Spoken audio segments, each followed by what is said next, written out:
contribution. Thank you. Our next honorary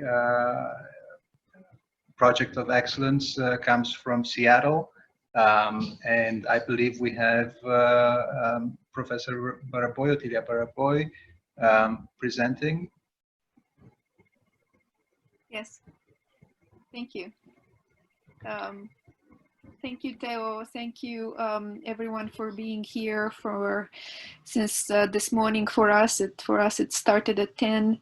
We had a wonderful discussion at the panel, and it sure needs many follow-up meetings. And I would be very interested to hear what you have to say about our program.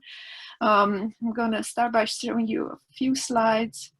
So I am Otilia Baraboi, the Executive Director of ARCS, American Romanian Cultural Society. And we founded, together with Ileana Marin, who is president of the board currently, we founded ARCS in 2013. We have other programs. We started with the Romanian Film Festival, now in its 7th edition. If everything goes well, we'll probably have to migrate online.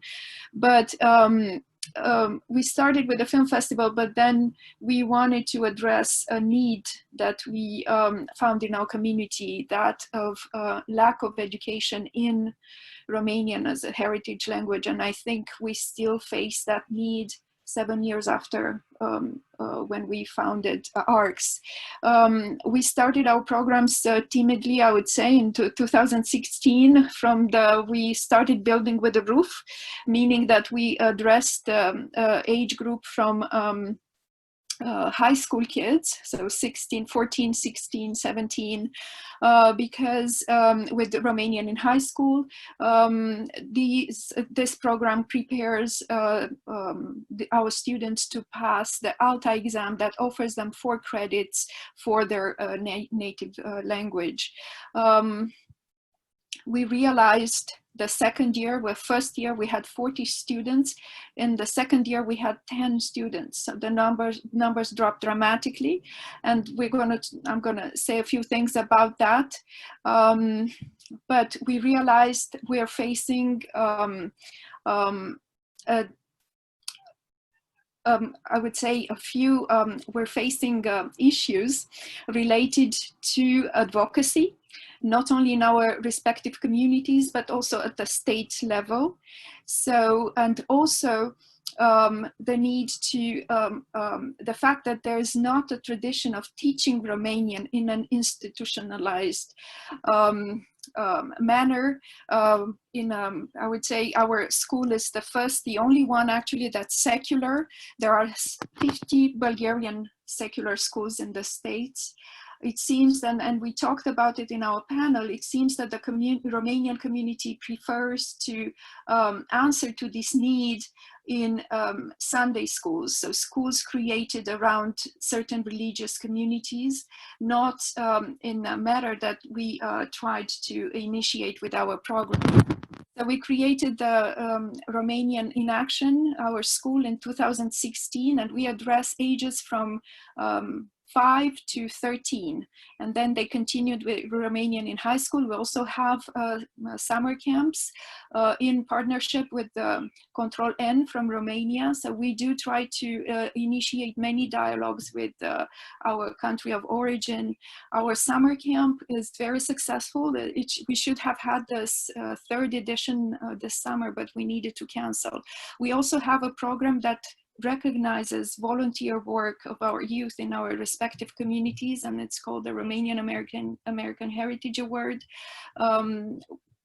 We started this program also in 2017, and there is a lot of proof that the kids who were recipients of these awards had the doors open for prestigious universities, and then there's a lot more to say, but I don't want to. I know we're running out of time. You can find us at arcsproject.org, and you can find more about our programs in education and in film on our website. I would like to go to kind of jump a little bit and read two testimonials of our participants, because I want to locate two concepts that are driving our, you know, the methodology of our entire school. First of all, Tudor Munteanu, the TA-ship in the Romanian language course organized at UDA by ARCS and the second generation photo essay prize helped me understand who I am and be proud of my heritage. I was admitted at Dartmouth College. Thank you, ARCS. So what we have at the core of our methodology and philosophy of teaching is identity, the Romanian American identity. It is a hybrid identity. It's not Romanian, it's not only American, it is a hybrid identity. So we need to address this issue holistically, this identity issue holistically. I'm very happy that the writers group reached the same conclusion, that we do need to talk about identity more in our conferences and meetings between members of our diaspora. And another issue that was identified by one of the parents, and I'm not going to read that, is the fact that before registering her son in our program, her son did not want to speak any Romanian. So I knew he understood us, she says, Mihaela Danieluk, but I never heard a Romanian word coming out of his mouth. And this is what we identified, and there's literature about it, what we call avoidance behavior. For children who are brought up in households where there's other languages than English spoken in the household. So there is an avoidance behavior, and we want to address that. Heritage speakers are very different than second learning, you know, second language, their needs are very different than in second learning acquisition.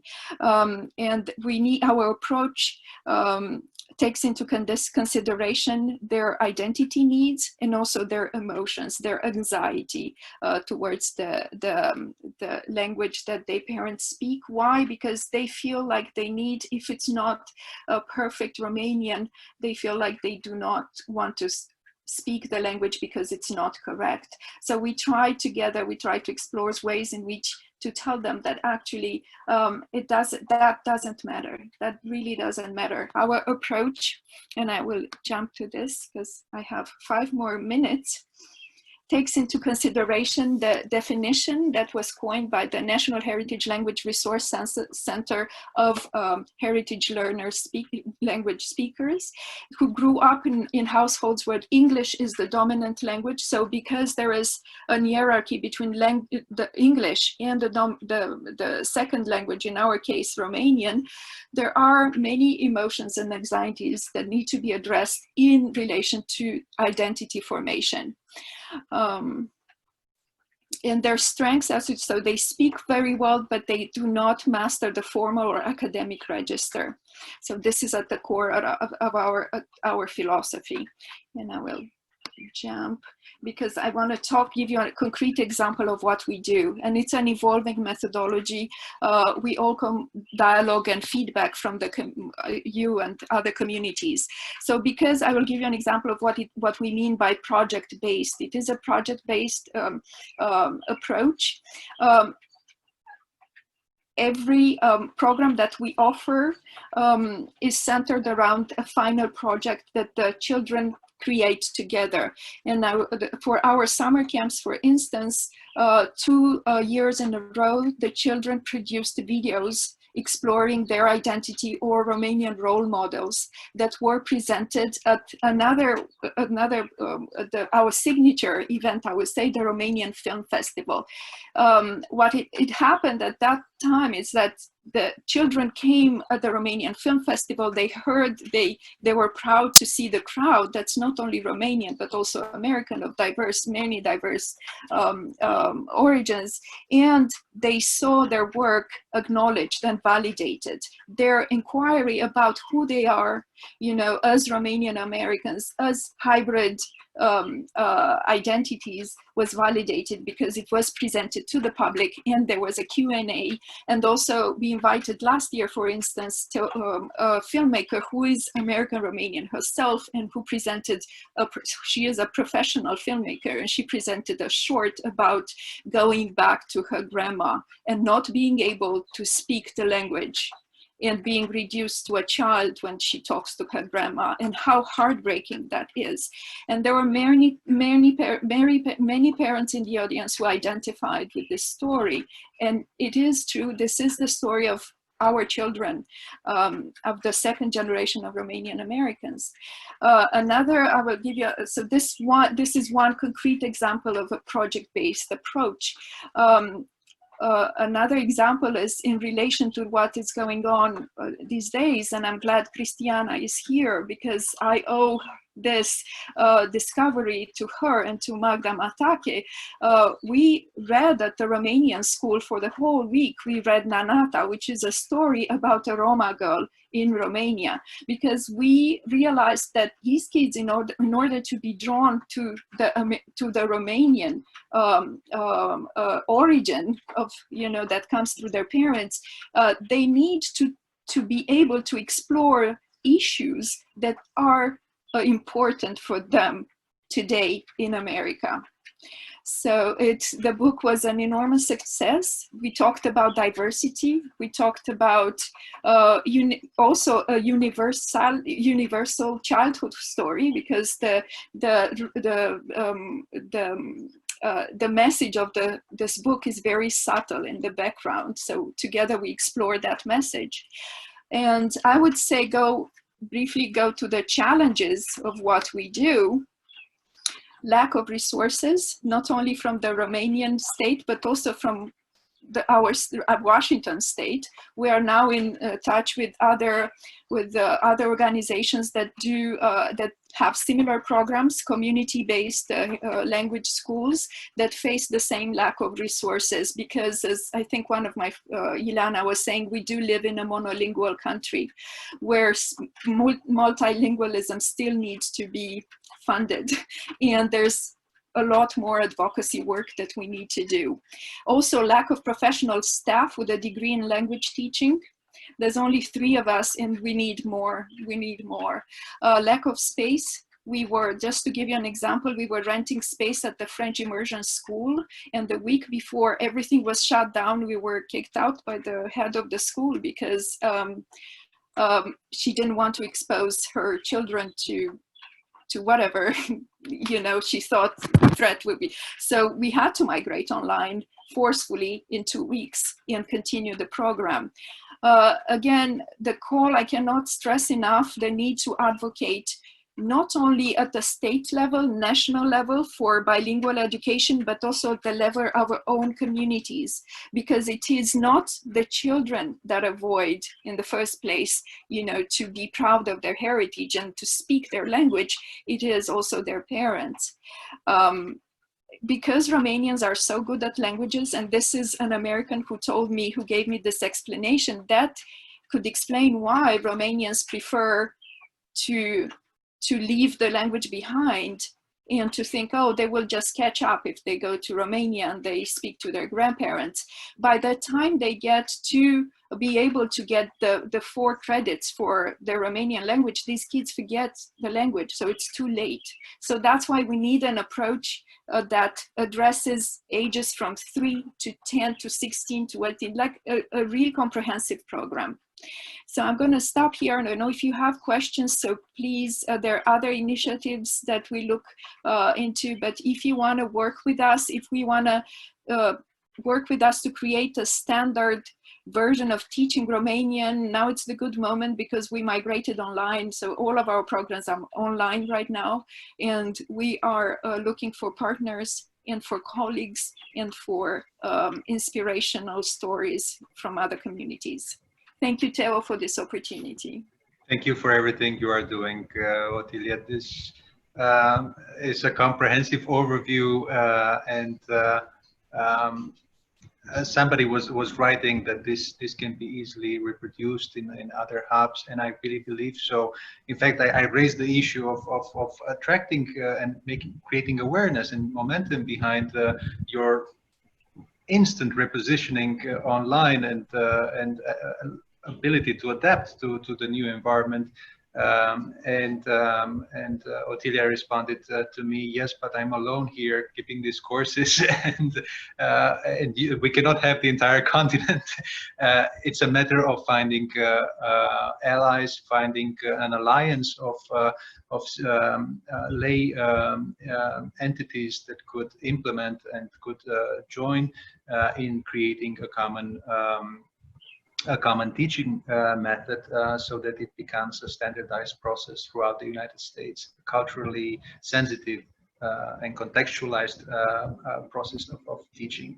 Thank you for everything you're doing. And for the third project that we are highlighting this evening as an honorary project, I actually took the inspiration from ARCS. Otilia was talking to me about her intentions to bring together youth, second generation Romanian Americans, and have them work maybe in a virtual space now on interviewing a third generation elderly Romanian Americans about their journey and the way they remember their home countries and their values, because that interaction in itself it harnesses an oral history and provides genuine roots to these children that have not had that possibly in their own family. And when that came into our discussion, I automatically thought of a project that occurred several years ago in Minnesota, and that did exactly that, oral history within the context of their project. And I'm not sure if anybody from Hora in Minnesota is still online. I think we lost connection. Sunt aici, mă auziți? Minunat. Am fost mută ca o lebădă o perioadă și kicked out, but... Otilia, thank you again. We applaud you for everything you do. You're holding on it's on your shoulders, everything, and you're absolutely amazing at everything. I am not alone. Ileana, co-founder of ARCS. Of course, I have a board and many volunteers, but we are alone. Regardless, as a group, we are alone. So when I volunteer you to take over the continent's burden, you're not shirking away from that. Yeah,